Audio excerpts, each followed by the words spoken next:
BJP বিধায়ক স্বপন মজুমদার ও অসীম সরকারের বিরুদ্ধে গাইঘাটা থানায় লিখিত অভিযোগ দায়ের করল তৃণমূল নেতৃত্ব। দুই বিধায়কের গ্রেপ্তারির দাবিও তুলল তৃণমূল। উত্তর চব্বিশ পরগনার গাইঘাটা থানা এলাকার ঘোজা বাজারে রবিবার বিকালে বিজেপির পক্ষ থেকে মুর্শিদাবাদের ঘটনার প্রতিবাদ জানিয়ে একটি পথসভার আয়োজন করা হয়েছিল। পথসভা থেকে তৃণমূল কংগ্রেসের কর্মীদের উদ্দেশ্যে বনগাঁ দক্ষিণের বিজেপি বিধায়ক স্বপন মজুমদার হুমকি দিয়েছিলেন 2026 সালের পর ঘর থেকে টেনে বের করে করে মারব বলে এবং পুলিশকে হুমকি দিয়েছিলেন। অন্যদিকে হরিণঘাটার বিজেপি বিধায়ক অসীম সরকার সনাতনীদের অস্ত্র তুলে নেওয়ার জন্য নিদান দিয়েছিলেন। শোনাবো বিজেপি বিধায়করা কি বলেছেন।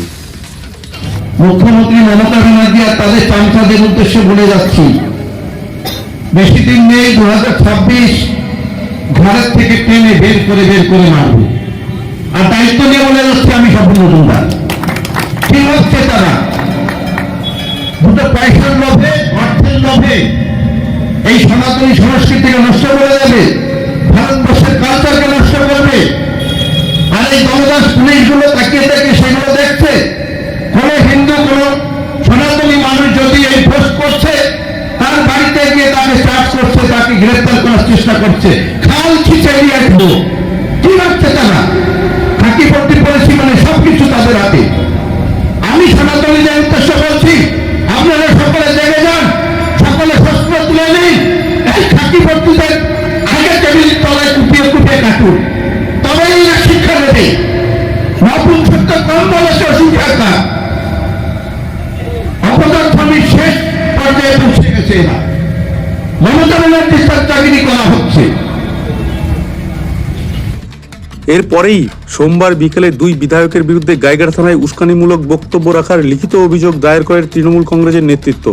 গাইঘাটা জলেশ্বর 2 নম্বর আঞ্চলিক তৃণমূল কংগ্রেসের সভাপতি উত্তম সরকারের দাবি, বিধায়কদের এই ধরনের মন্তব্যে এলাকার সাধারণ মানুষ ভীত সন্ত্রস্ত হয়ে পড়েছে। আমরা চাই এই দুই বিজেপি বিধায়ককে গ্রেপ্তার করা হোক। আমরা অভিযোগ করলাম, গতকাল আমাদের জলেশ্বরটির অন্তর্গত ঘোজা আমাদের 17 নম্বর সংসদে সেখানে একটা পথসভা করেছিল বিজেপির স্বপন মজুমদার এবং অসীম সরকার, বিশ্বজিৎ ঘোষ। সেখানে সেই পথসভাতে তারা বিভিন্ন উস্কানিমূলক বক্তব্য রেখেছেন। সেই বক্তব্যে আমরা এলাকার যে সমস্ত মানুষ আছে আমরা ভীত সন্ত্রস্ত, এবং সেখানে তিনি নিদান দিয়েছেন ঘরে ঘরে অস্ত্র রাখুন এবং আমরা 26-এ নির্বাচনে জেতার পর ঘর থেকে টেনে বের করে নিয়ে টিপে মারব। এই সমস্ত কথার জন্য আমরা এলাকার মানুষ সন্ত্রস্ত, ভীতস্ত, যার কারণে আমরা প্রশাসনকে জানালাম। আমরা জানালাম এই সমস্ত মানুষ এরা সমাজের কাজ করবে বলে মানুষের ভোট নিয়েছিল, ভোট নেওয়ার পর আজকে মানুষকে বিভিন্নভাবে বিভ্রান্ত করছেন এবং ভীত সন্ত্রস্ত করছেন। অতএব আজকে এই বিষয় নিয়ে আমরা প্রশাসনকে জানালাম, প্রশাসন এর বিরুদ্ধে ব্যবস্থা নেওয়ার জন্য।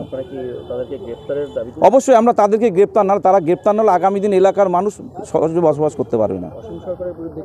অসীম সরকার বলছেন বাড়ি বাড়ি অস্ত্র রাখুন। আমরা আশ্চর্য হয়ে যাই যে আমাদের এলাকায় মানুষ অস্ত্র সম্বন্ধে এবং আমাদের এলাকায় এই ধরনের কোনো ঘটনা ঘটেছে বলে আমাদের জানা নেই। আমার নিয়ার অ্যাবাউট 51+ বয়স হয়ে গেল, কিন্তু উনি হঠাৎ করে এখানে জেগে উঠলেন। আমি জানি উনি একজন কবিয়াল মানুষ, কিন্তু তিনি বলতে পারেন যে আপনারা ঘরে ঘরে অস্ত্র রাখুন। আমরা অবাক হয়ে যাই, যার কারণে আমরা আজকে প্রশাসনের দ্বারস্থ হয়েছি। আমরা চাইছি অবিলম্বে অসীম সরকার এবং বিশ্বজিৎ দাস এবং স্বপন মজুমদার তারা গ্রেপ্তার হোক। উত্তম সরকার, প্রেসিডেন্ট জলেশ্বরী আঞ্চলিক তৃণমূল কংগ্রেস। দেখুন, গতকাল যে বক্তব্য দেওয়া হয়েছে সেটা বাস্তবে পুলিশের কাজ ছিল।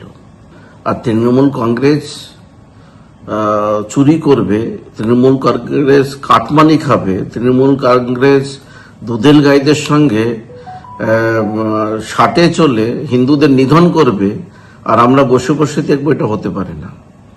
তাই হিন্দু এবং সনাতনীদের জাগার আহ্বান জানিয়ে দিয়েছি, এবং যদি এই সন্ত্রাসের বাতাবরণ এখানে তৈরি হয় তার যোগ্য জবাব দেওয়ার কথা বলা হয়েছে। এতে যদি কেউ মামলা করে, করতেই পারে, তাতে কি যায় আসে। আমি আমার মা বোনদের সম্মান বাঁচাবো, আমার ধর্মকে বাঁচাবো, আমার দেশকে বাঁচাবো। এটাই যদি কোনো দোষ হয়ে যায় তাহলে আমি দোষ করেছি।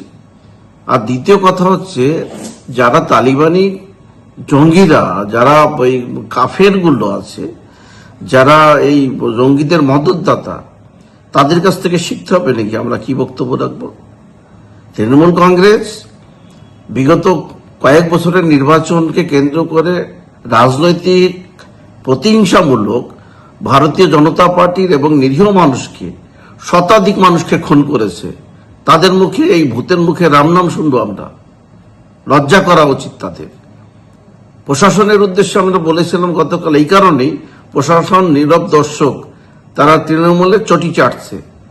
তাদের বিরুদ্ধে আমরা বলার এটাই মানে তাদের যাতে শিরদাঁড়া সোজা করে কাজটা করে, এই বক্তব্য যেন আমাদের রাখতে না হয়। তারা যেন স্বতঃস্ফূর্তভাবে এগিয়ে এসে জনতার পাশে দাঁড়ায়। অশোকনগরে একটা আমাদের বোন, সে একটা ভিডিও সমর্থন করেছে বা একটা পোস্ট ছেড়েছে পেহেলগামকে কেন্দ্র করে জঙ্গিদের বিরুদ্ধে। সেখানে কিছু মুসলিম যুবক তাকে ধর্ষণ করার ধমকি দিয়েছে, তাকে অ্যারেস্ট না করে সেই যুবকদের মহিলার বাড়ি চলে গিয়েছে। সেটাকে কেন্দ্র করে আমরা বক্তব্য দিয়েছি এবং আগামী দিনেও দেব, যদি প্রশাসন এবং সরকার তাদের নিজস্ব রবায়ে চেঞ্জ না করে।